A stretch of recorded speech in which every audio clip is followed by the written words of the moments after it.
Welcome to episode 84 of Drew's Sports Crew here on this Monday afternoon. Yes, high noon. Here we are live, 12:01 now, but went live here on noon on this Monday afternoon. And look, we got a lot to talk about here in the world of sports. This is the most we've had to talk about in a long time because Packers going on, right? As we know, disappointing loss yesterday. The Milwaukee Bucks kicked their season off this week. So we'll be doing a little Bucks preview. The Brewer Prediction Challenge. We'll have the Milwaukee Bucks Prediction Challenge week 1 starting, of course, this week. And I didn't forget, I know, the high school football playoffs. That'll be probably the first thing here we'll be talking about as they are here. We're going to talk kind of about week 9. We'll highlight the bracket a lot. I'm not going to spend a lot of time breaking down the bracket today. I want to focus more about like the matchups in level 1, I believe is how we word it now. And also in week 9, talk about kind of how those went down, including, of course, the game of the year between Chilton and Two Rivers, the Raiders. Yes, we'll talk about that game. But otherwise, announcements. Look, this is a wild week for the sports crew. It seems like I say a lot, but this week is, let me tell you. So only 2 weeks, or only 2 episodes last week.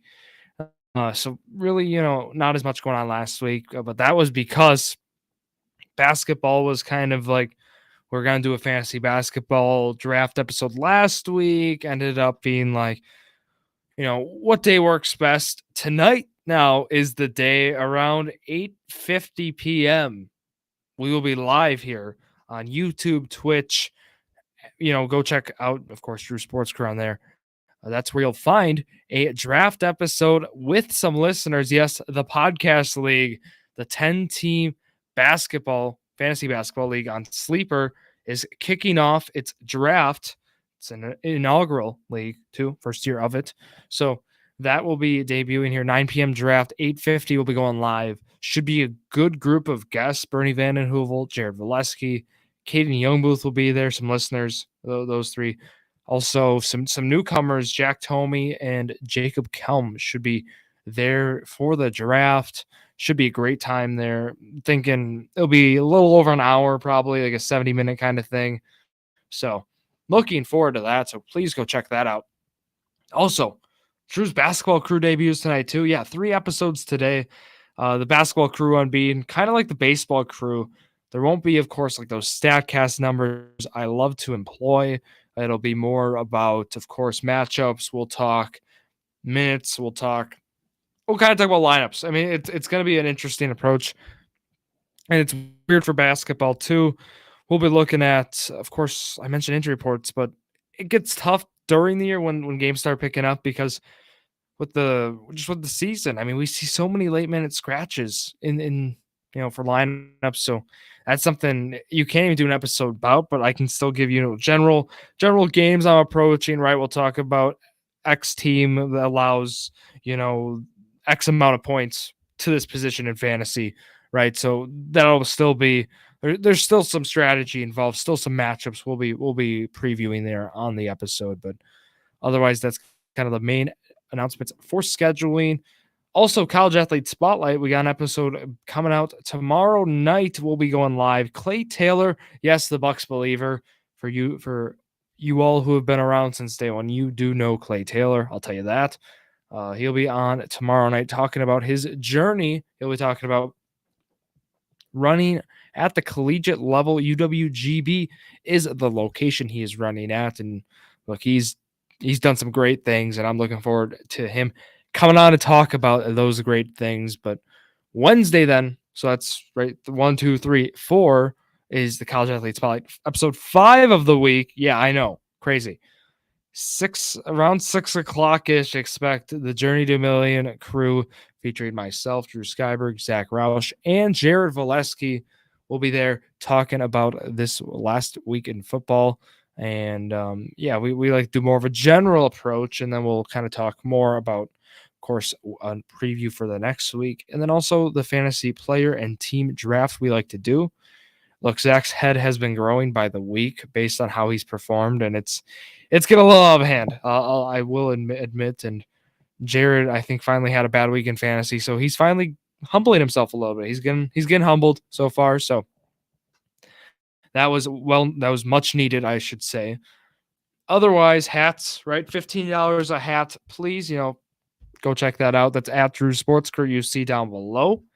You can check that out. And then, of course, we have our link tree. It's back. It's finally back. If you were not aware what was going on Instagram and Facebook, the link tree was having problems.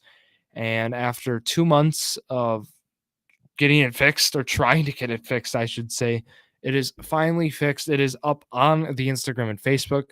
I am excited to finally have it back. And of course, it was always on all other platforms, but now instead of having that Spotify link, you can have our link tree. It has everything, literally everything on it. So if you need Fantasia, which basketball contests are starting up, and they're giving away some awesome stuff. So come join me on Fantasia with that link.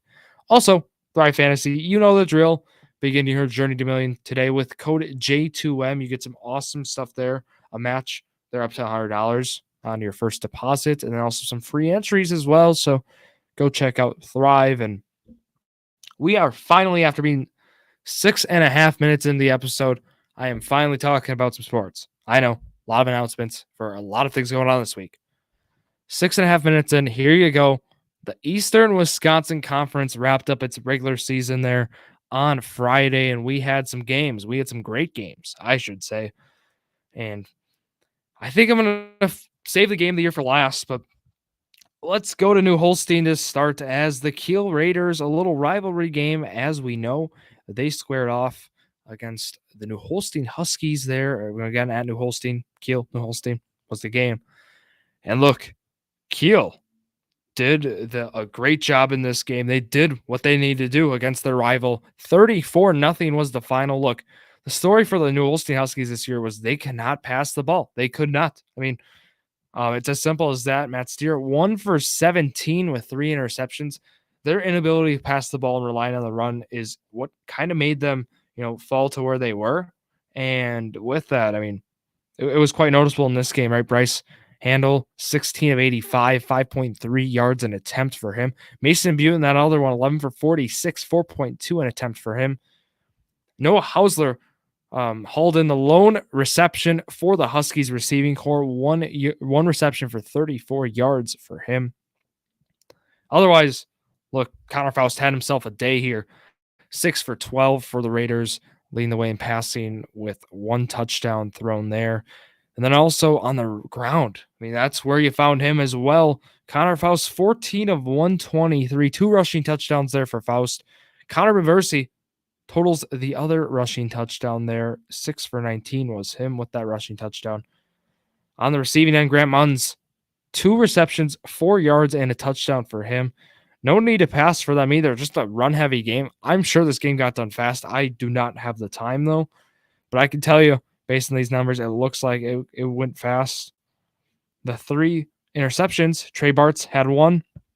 Then we saw Harrison Zorn have another. And then Mason Fintelman had the last one there for the Raiders. Again, Kiel wins this. They were in the playoffs. We'll talk about their matchup coming up. But they finished 5-2 in conference. 5-4 overall for the Raiders. A great bounce back year from last year for Kiel. Next game, let's go to Valders. Wow. I mean, we talked about this last week. Brilliant dealing with a lot of injuries. I still thought they'd make it a game. But I was like, hey, you never know. Valders, last game of the year, Brilliant, a lot of injuries.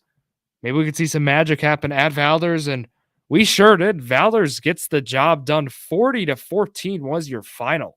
Commanding one here for the Vikings to close out their year. And look, we'll talk about it. They were able to do whatever they wanted. Trey Schneider probably had his best game all season, best game of his career, I'd say as well. 10 for 11, 2 touchdowns for him, or throwing the ball. And then on the ground, 11 for 77 with a rushing touchdown was Schneider. Had himself a day, 3 combined touchdowns for him. Also, Elias Sparks having a great game here as a senior, I believe last game, 10 for 66 with a touchdown. Also, we had Caden Kish was 11 for 58 with a rushing touchdown. And then Matthew Welch, 8 for 26 with a rushing touchdown as well. Cole Hovey and Cody Coleman had their receiving touchdowns. Hovey had himself a day on the receiving end. 4 for 84. Schneider's favorite target this whole year, and rightfully so. He's got definitely a first teamer in my book for sure. And then Coleman, of course, 2 for 13 there with that touchdown I mentioned as well.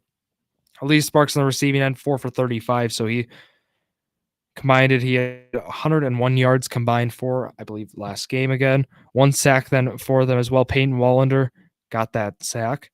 And then also for Brilliant on their side. So they put up 14 points. Joe Shimmick, 4 for 7 with a passing touchdown. Dane Meyer, 1 for 3 with a passing touchdown. But what was something for them was the receiving side. I mean, they had 1 reception for 62 yards with that touchdown. That was for Bennett Olson. Spencer Gilbertson, 4 for 58 with a touchdown. So only 5 guys in this game caught receptions. That's kind of something. So the rushing side I wanted to touch on, though, was this is where Valor's won the game. I mean, I talked about the concern about Valor's on the run defense. How are they going to stop teams on the run? And they answered a lot of questions this game. They were able to make a lot of stops. They were able to hold guys, in check. And that's something, want to keep in mind. Damon Schmidt, 16 of 72. That's 4.5 an attempt. Pretty good. But where they won it was, some of these plays here for Ben Sharp, 7 for 49. They won it with Bennett Olson. They stopped him. 8 for 6 was Olson. And then Joe Shimmick again, 3 for -8. So maybe some backyard runs, maybe sacks. I'm not sure what they all account that for, but depends again who is scoring the game. But otherwise, there's also a sack for Brilliant. Alex Reddia had that sack for them. Otherwise, not a lot going on in the stats other than the ground game for Valor's and Brilliant, quite frankly. And then Valor's had some big plays as well as Brilliant did. So it looked like this. I mean, Valor's was up 28-0 the second quarter. I mean, it was a blowout, really. And then Brilliant was able to get a play go, make it 28-8 at half. But then what happened was it was Valor's and Valor's in the third quarter. So what happened was 40-8 was your score into 3. Brilliant tacks on a touchdown in the fourth quarter. But yeah, your score 40-14. Valor's is victorious in their final week. And they go then to 2-5 in conference. They finish 3-6 overall is the Vikings. Let's go then to KLC and Roncalli. This game shocked a lot of people, including myself. The Roncalli Jets put up a fight. And we'll talk about the Braden Reimer numbers too in this game. But look, how it went, it was 14-0 end of 1. Roncalli was up. They were up 14-0. KLC then puts up 24 points in the second quarter, and it was 24-14 at half. And then each school scores a touchdown in the third. However, KLC converts on a 2-point conversion. Roncalli gets an extra point, though. And then we see each school score a touchdown. Again, the fourth. KLC again gets that 2-point conversion. Roncalli misses the extra point, or they went for the 2-point conversion. I don't have the scoring summary, so I can't tell you kind of how that went, but I can tell you the final. 40-27 was that. KLC survives Roncalli at Ron Rubik Field.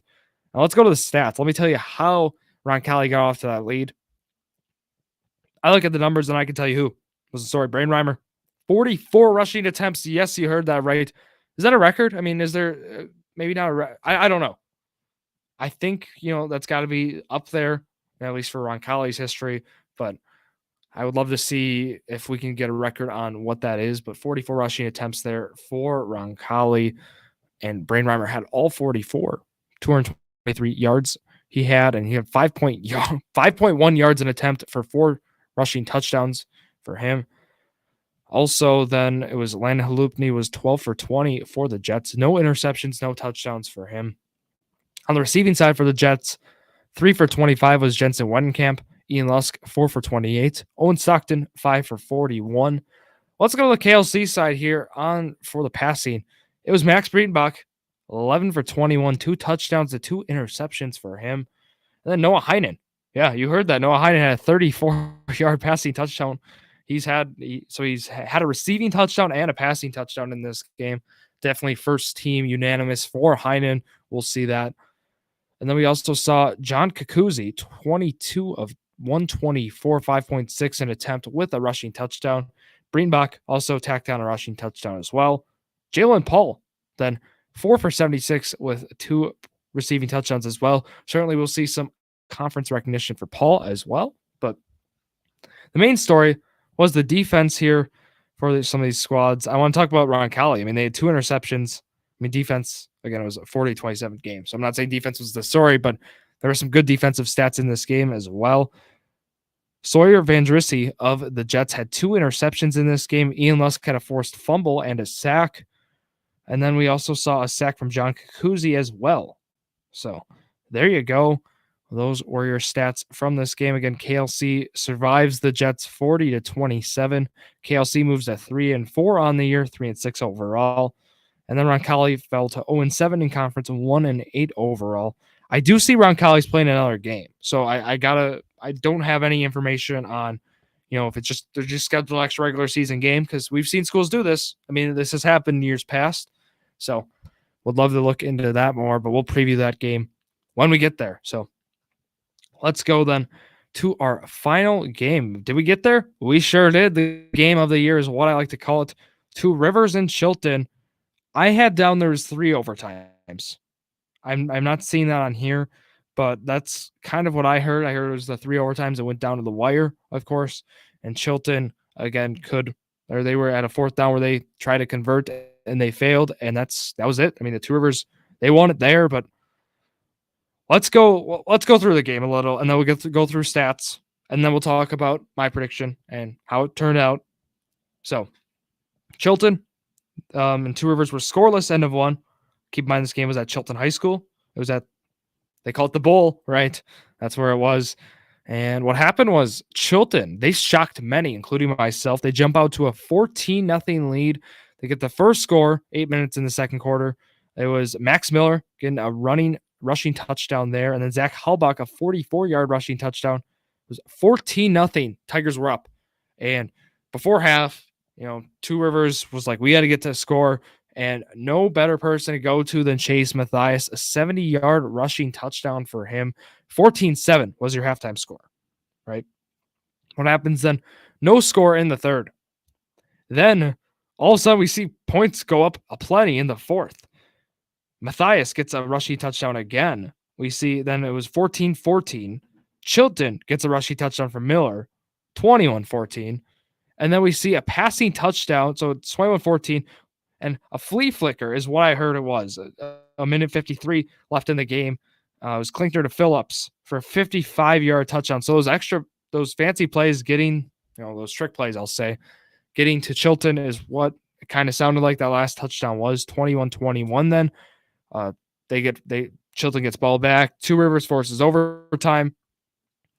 That I'm not sure what quarter, overtime. I thought it was when the 3 overtimes. I thought in the third overtime, I have the scoring plan. I can tell you what happened. It was a rushing touchdown from Chase Mathias, a 20-yard gain, and that got it. It was a 2-point conversion. Then they went through. Damian Gretz got that. So we saw 29-21 was the score, and then Chilton gets ball back. Chilton does not score, and that's your game. Two Rivers is your EWC champions of football there for 2022. My prediction last week, I said Two Rivers wins. It was either they're putting up 40 to 43 points in that range, and Chilton was putting up 20 to 23. So I had them winning by roughly 20 points. As you know, we did not see that.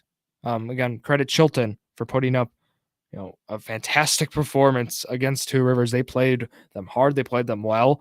They played well to win the game, quite frankly. I mean, that's what I've seen. That's what I've heard.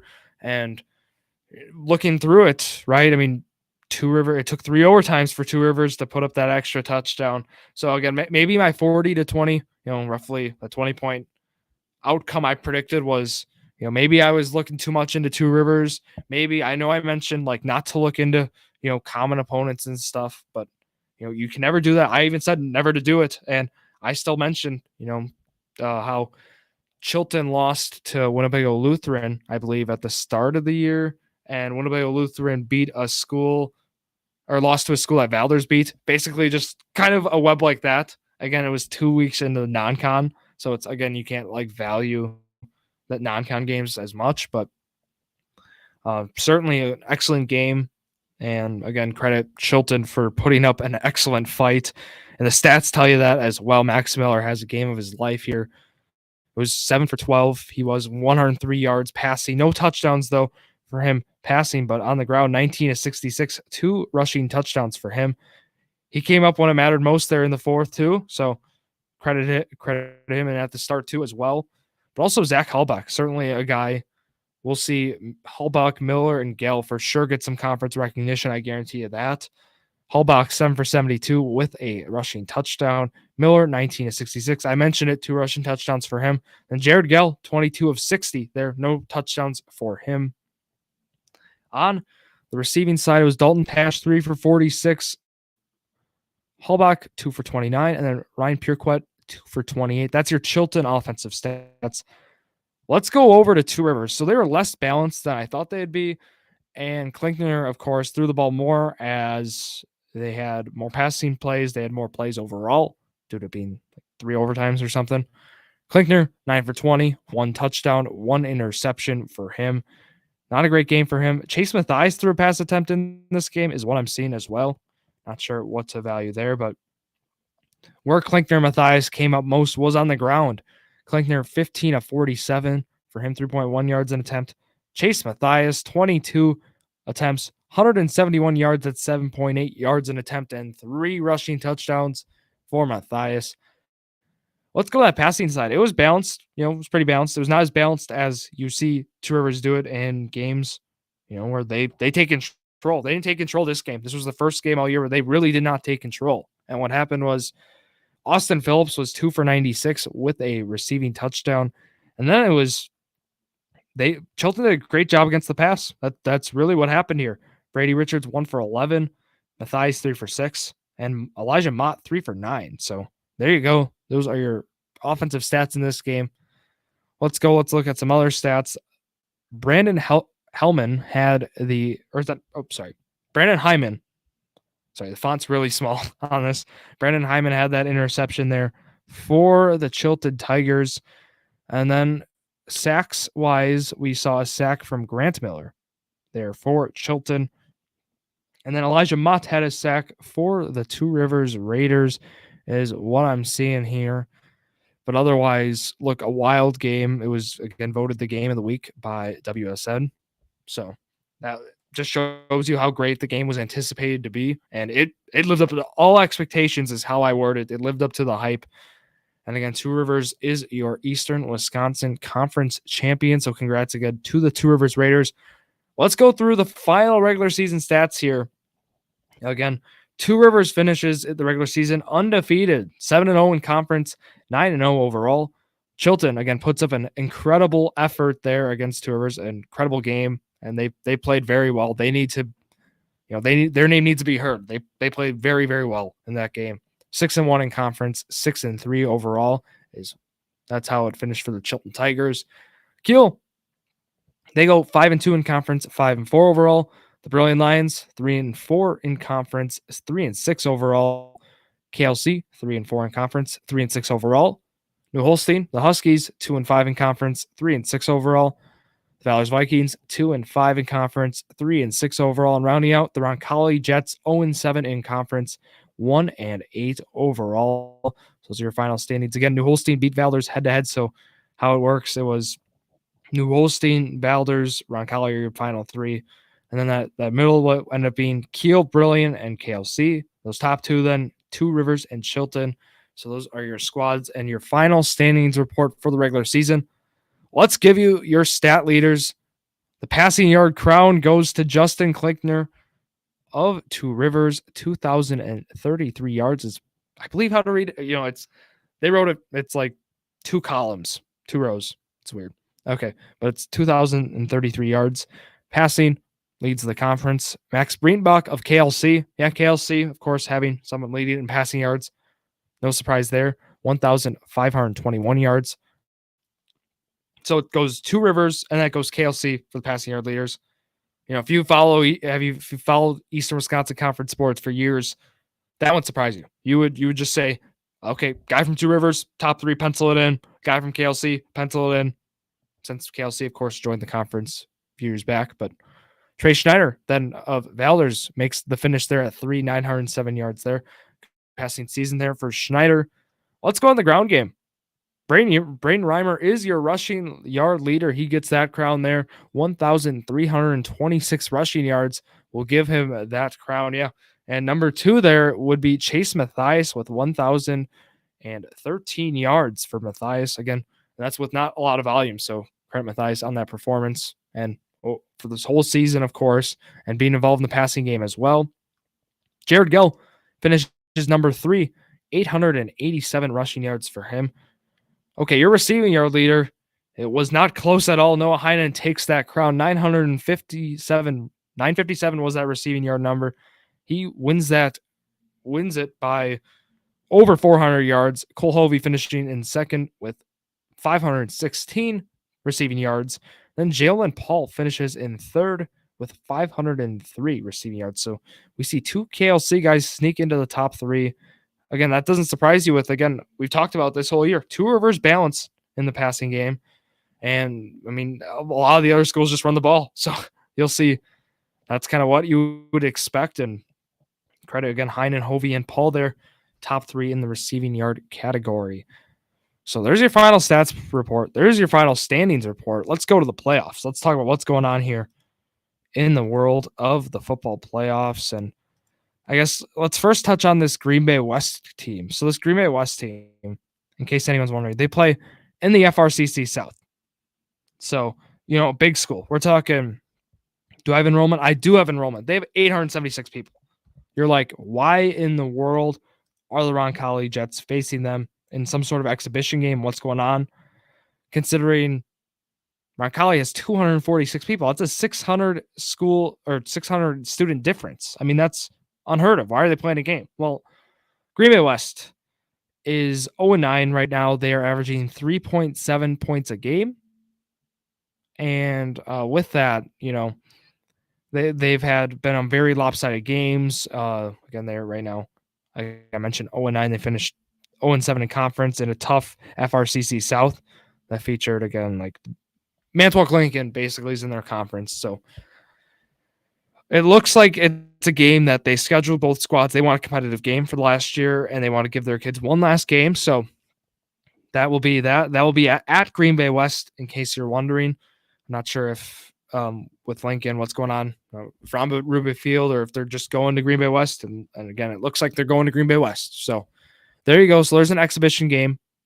It's not an exhibition game. I think they just added on as a regular season game. I mean, that's how schools usually do it in the past. So I'd imagine that's how it's going to look. So one more game there for the Roncalli Jets there. Kettle Moraine Lutheran will travel to Two Rivers to face the Raiders. And you might be wondering what seed Two Rivers got. So again, the committee and the playoffs, they look at strength of schedule. And the EWC, unfortunately, did not play well in non-con games. So that was factored in. And the fact that Two Rivers played some not so great opponents in their non-con games, that was also factored in.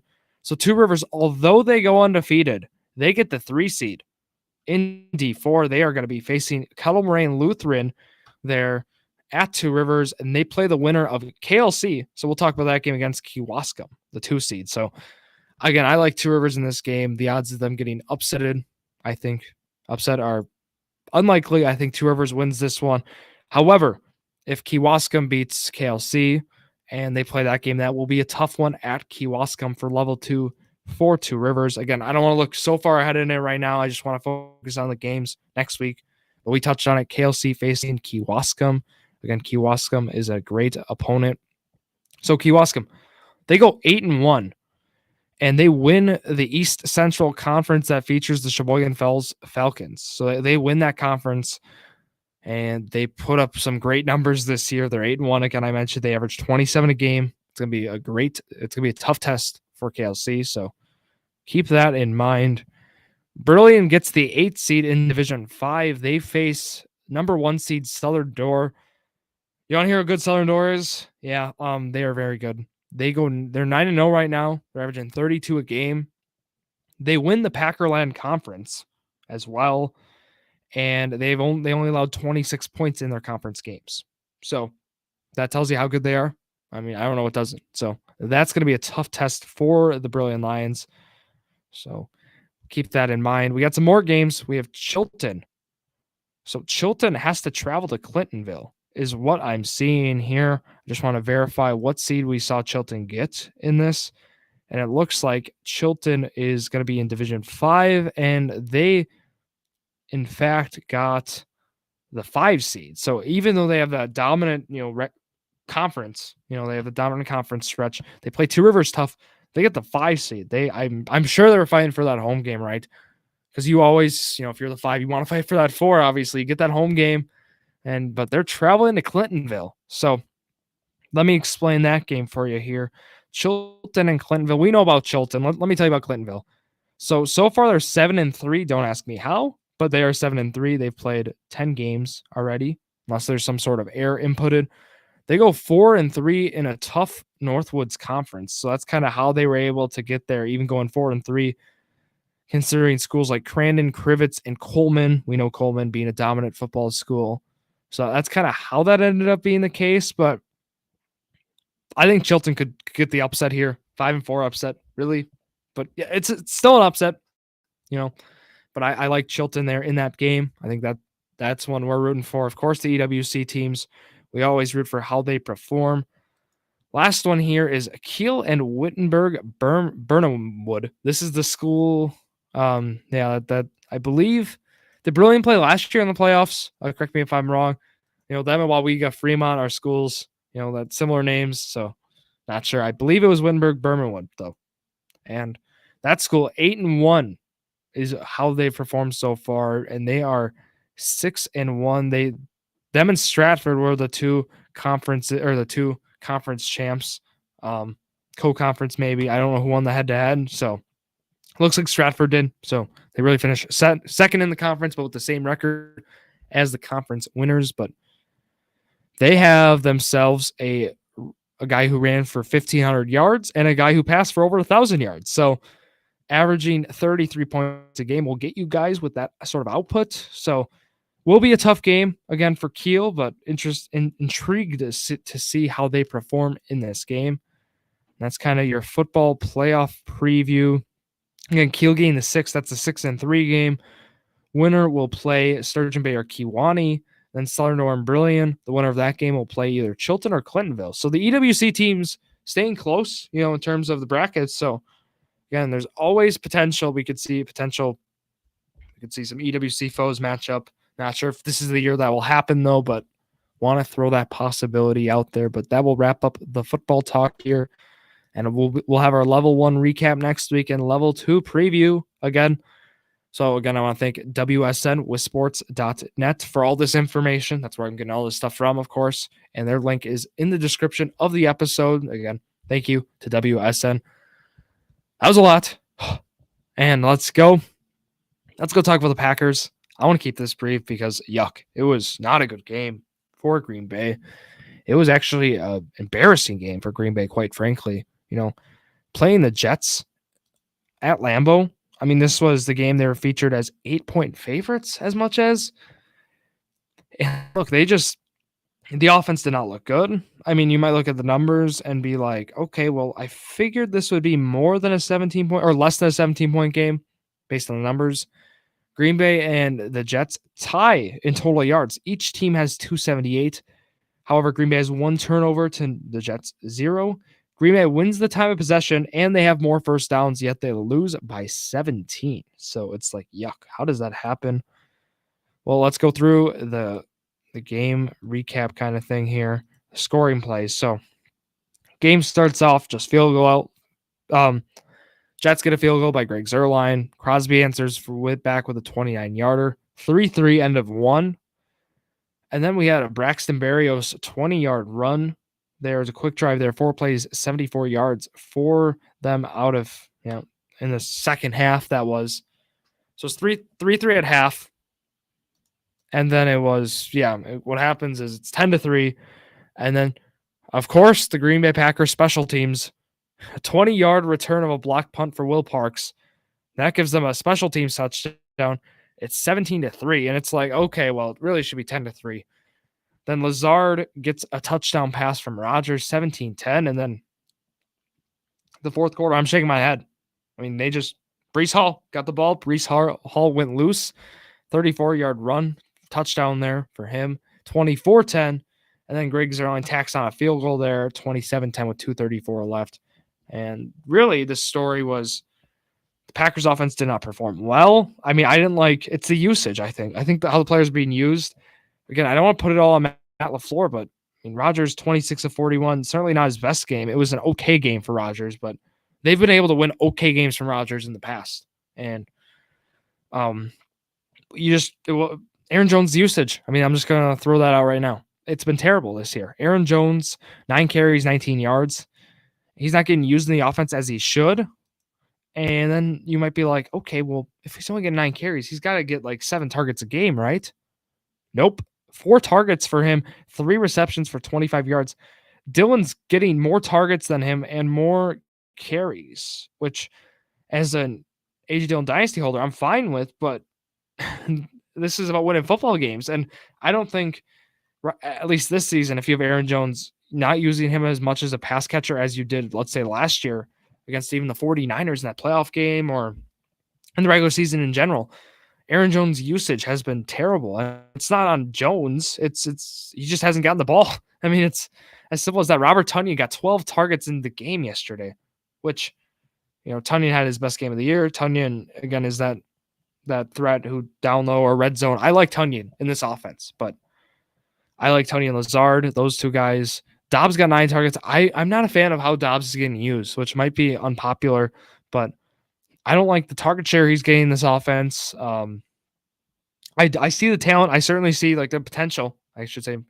I just think it needs some more work before, he gets utilized in a lot of the plays that they're utilizing him in. I do prefer, of course, Lazard just based on experience, maybe not from a talent perspective, but I certainly do enjoy Aaron Jones more out of the passing game from a talent perspective than any other receiver on this squad. Cobb exiting with an injury, of course, hurt this squad as well. But otherwise, it's not like this Jets team played this awesome game of football. It really isn't. I mean, they ran the ball.